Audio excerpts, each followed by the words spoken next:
Hi, everybody, and welcome back to Chee-Tash. My name is Chris, and today we're going to be going over the one thing, Chapter 17. We are almost done. Chapter 17 called The Four Thieves, the four thieves that rob you of your productivity.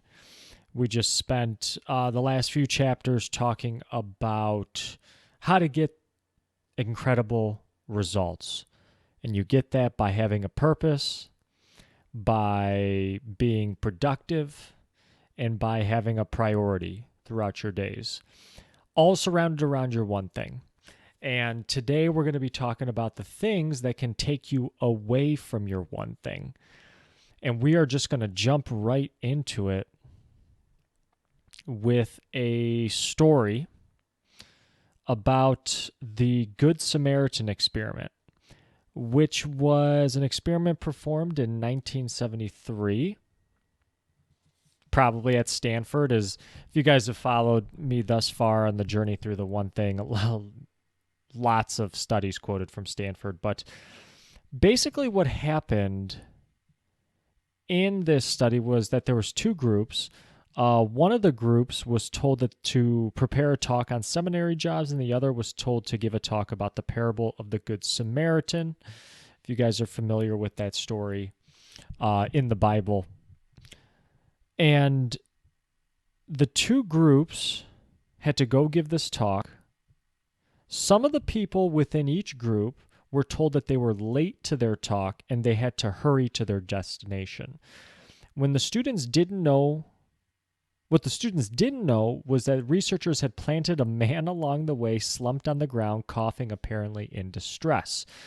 So, on their way to the talk, they see the man. And what ends up happening, what the findings showed, were that within each group, the group that was rushed, 90% of the participants who were rushed in the Good Samaritan group failed to help the man. So they're going to give a talk on how to be a Good Samaritan, and most of them aren't even being a Good Samaritan on the way to the talk. And this kind of has to do with time. And it's one of the things I've always thought about in sales. I remember Grant Cardone said the first sale you make is on time.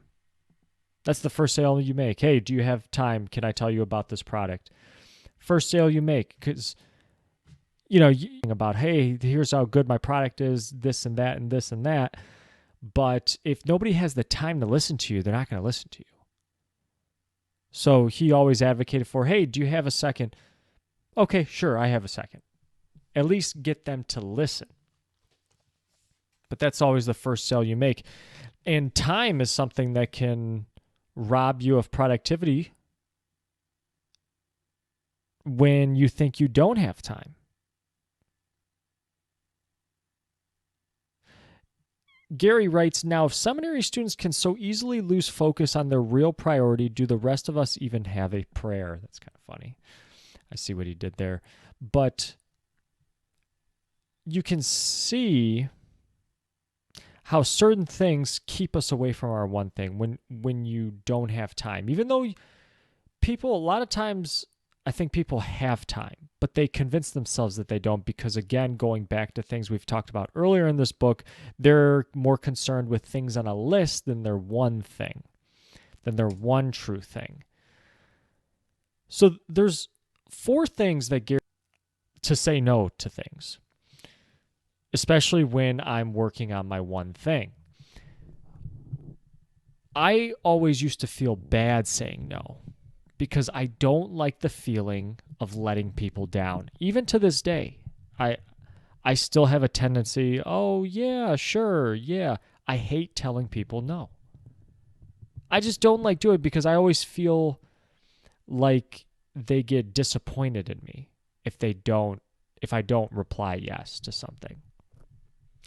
But Gary talks about how the no's are important to keep you on track of your one thing. If you just say yes to everything, then how much time do you have to devote to your one thing? And the answer is not really a ton. Gary says you got to know what you're giving up when you say yes to everything. There is an opportunity cost to all of this. And ultimately, when you try to please everybody, you end up not even pleasing yourself. And you want to please, dude. If you're not happy with yourself, then are you going to be happy with anything else? It all kind of starts from there. Now, one thing that I do is there's certain ways I think you can say no. So yes, you could literally tell somebody, "Hey, F off." That's a certain way to say no. Now, are they going to like you after that? No, probably not. Probably not. But there are other ways to say no in a very respectful or constructive way. So Gary highlights here pages 193, 194. Of course, whenever you need to say no, you can just say it and be done with it. That's a very direct way. I don't think there's anything wrong with that. That's a way that I don't usually use, but it definitely gets your point across. And I definitely kind of appreciate when people do that with me. It's like, just tell me no. Okay, let me move on.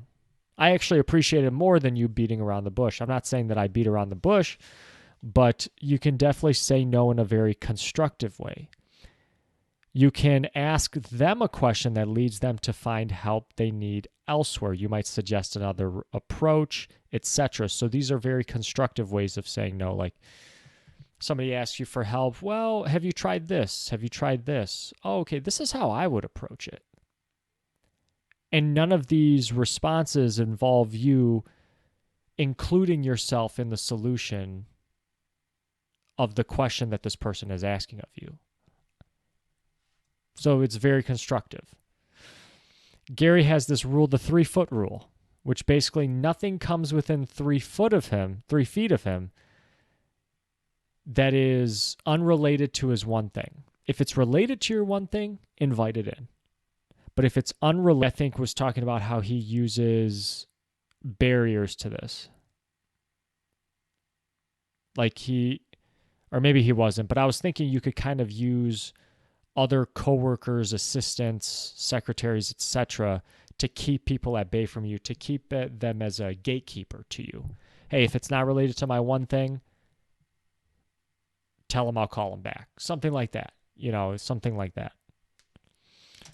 Let's move on. The next, something to do with, I believe, the out of balance. What was that? There was one of the chapters, out of balance. Oh, like the myth of productivity that we were talking about, or like super high performers is being out of balance, and how this is seen as kind of a bad thing. And I think this is what Gary's getting at here with this point, the fear of chaos. And chaos, ultimately, it's guaranteed. Just like when you work on your one thing, you're going to be out of balance. You're not going to see people for periods of time.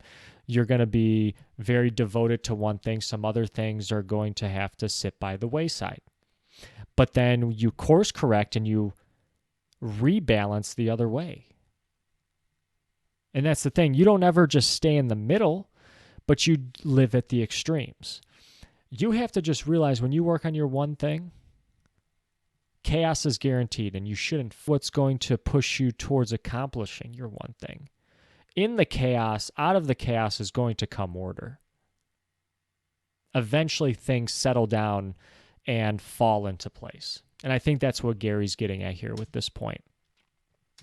Next, poor health habits can rob you of your productivity. This is one of the biggest things that I've taken away from this book upon the second time now that I'm reading it, is energy levels. Is your energy levels. I've discovered that my energy is the highest in the morning. So if I want to work on my one thing, this YouTube channel, blog, etc., it's in the morning time when I have my most energy. And I've discovered, I used to work out in the morning. I used to train in the morning, which was great. I liked it. I liked just kind of getting it out of the way. But then I come home super tired, and I don't have as much energy to devote to my one thing unless, I have to really recuperate, have a good meal afterwards, and take some rest, and then I feel healthy, but then, or not healthy, but then I feel like I have energy, but then, half the day's done kind of after that.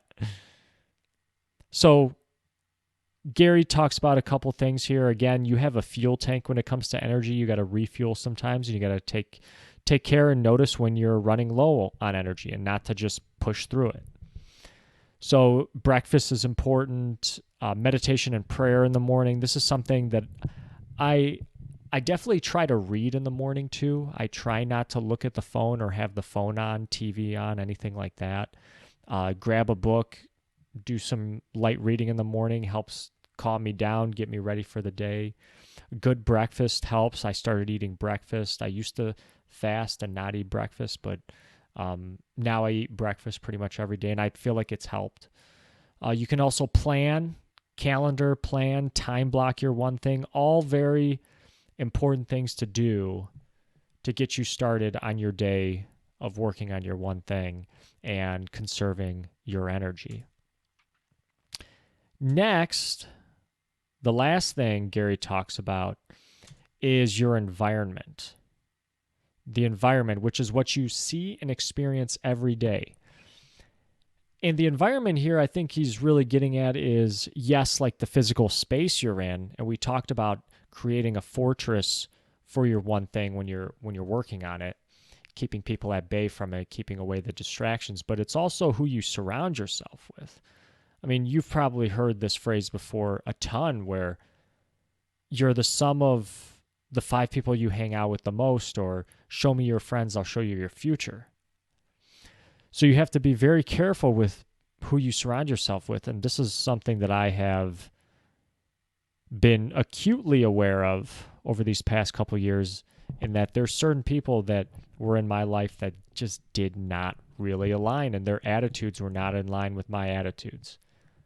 Kind of negative attitudes. Not very positive, not very constructive.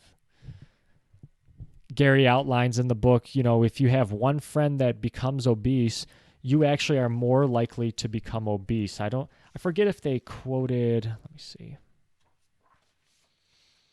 I forget if they quoted a study with this, or if they had a percentage here.